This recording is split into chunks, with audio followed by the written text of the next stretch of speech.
नमस्कार मित्रों, अनेक बार हम सभी लोगों ने न्यायालय की विवेकाधिकार शक्ति के बारे में सुना है और कई बार हम ये सुनने को मिलता है कि न्यायालय ने अपने विवेकाधिकार शक्ति का प्रयोग किया या पुलिस ने अपने विवेकाधिकार शक्ति का प्रयोग किया या कई बार हम सुनते हैं प्रशासनिक अधिकारियों द्वारा विवेकाधिकार शक्ति का प्रयोग किया गया।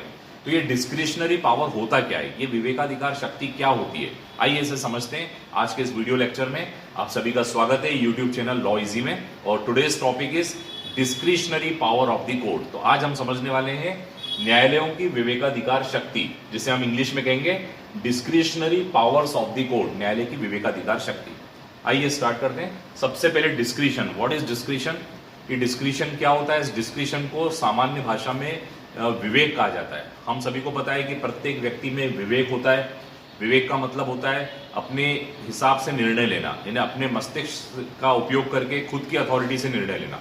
यानी जो कानून को दरकिनार करके अपने दिमाग से निर्णय लेता है उसे को ही विवेकाधिकार शक्ति कहा जाता है। और कई बार न्यायालय भी या प्रशासनिक अधिकारी और कोर्ट भी यानी पुलिस भी कई बार कानून का दरकिनार करके अपने दिमाग से निर्णय लेते हैं, उसी निर्णय को विवेकाधिकार शक्ति कहा जाता है। सो डिस्क्रिशन का मतलब होता है विवेक, सामान्य भाषा में इसे विवेक कहा जाता है। और एक्टिंग ऑन ओन्स अथॉरिटी यानी खुद की अथॉरिटी से किसी चीज पर, किसी बिंदु पर निर्णय लेना, इसी को विवेकाधिकार शक्ति कहा जाता है। तो कई बार हमने देखा है न्यायालय अनेक मैटर्स में विवेकाधिकार शक्ति का प्रयोग करते हैं, मतलब जो न्यायालय में लिखा हुआ है उसको न मानते हुए अपने दिमाग से, अपने उन परिस्थितियों के अनुसार जो न्यायालय को सूटेबल लगता है कि जो सूटेबल है उसी पर निर्णय ले लिया जाता है, इसी को विवेकाधिकार शक्ति कहा जाता है।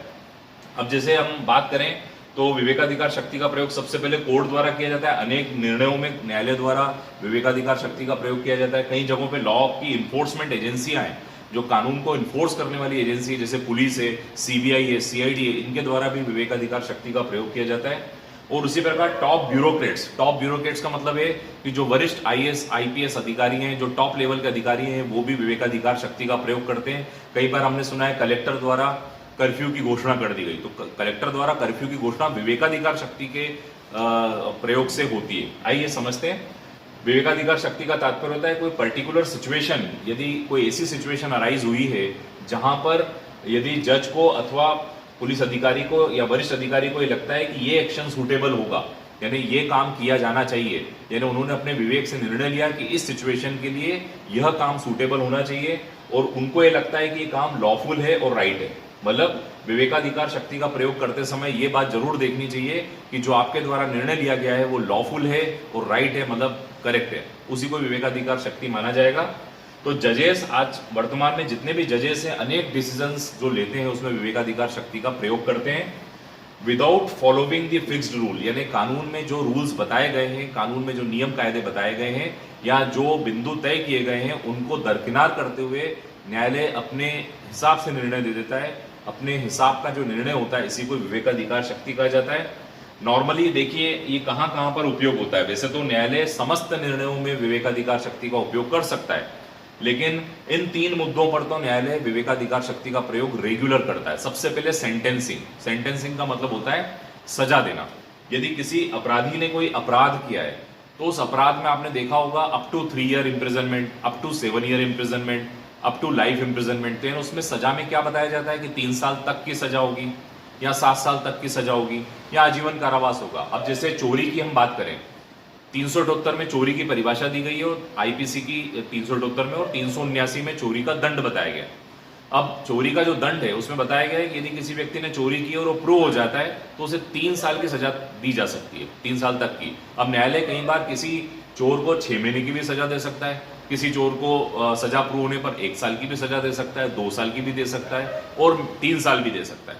तो ये डिपेंड करता है न्यायालय के विवेकिक शक्ति पर, यानी न्यायालय अपने विवेक से निर्णय लेकर सेंटेंसिंग यानी कारावास की सजा में विवेकाधिकार शक्ति का प्रयोग बहुत अधिक होता है। बेल के मामले, जितने भी जमानत के मामले होते हैं, उन जमानत के मामलों में भी न्यायालय जमानत एक्सेप्ट करना यानी बेल एप्लीकेशन एक्सेप्ट करना या रिजेक्ट करना, ये पूरा विवेकाधिकार शक्ति पर डिपेंड करता है।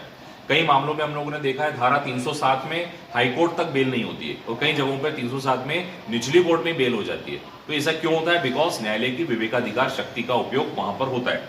तीसरा, सिविल मामलों में यदि हम बात करें तो इंजंक्शन के जितने मामले होते हैं, इंजंक्शन का मतलब होता है यथास्थिति या स्टे ऑर्डर जैसे हम कहते हैं, तो इंजंक्शन देना है या नहीं देना है, स्टे ऑर्डर देना है अथवा नहीं देना है, यह भी न्यायालय के विवेकाधिकार शक्ति पर काफी हद तक डिपेंड करता है। तो ये ऐसे अनेक मुकदमे होते हैं जो आए दिन न्यायालय के विवेकाधिकार शक्ति पर डिपेंड होते हैं।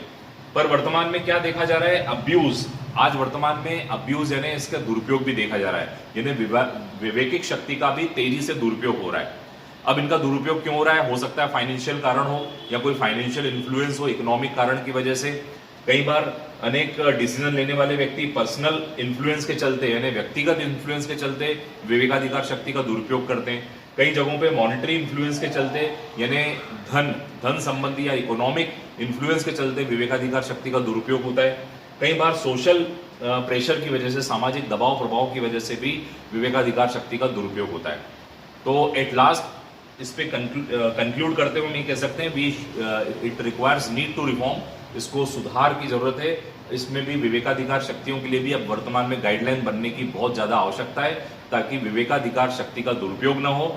यदि कोई भी प्रिसाइडिंग ऑफिसर या कोई भी जज या किसी भी प्रकार का प्रशासनिक अफसर किसी प्रकार का ऐसा निर्णय देता है जो विवेक पर आधारित है, तो विवेक पर आधारित निर्णय को विस्तृत रूप से उसका खुलासा करना चाहिए, यानी उसकी कुछ गाइडलाइन बननी चाहिए कि ऐसे निर्णय पर कोई न्यायाधीश अथवा कोई डिसाइडिंग अथॉरिटी क्यों पहुंचा है। तो इसमें कानून को थोड़ा और सख्त होना पड़ेगा, विवेकिक शक्ति में बदलाव की काफी जरूरत है। I hope you enjoyed this lecture. Kindly subscribe my channel law easy.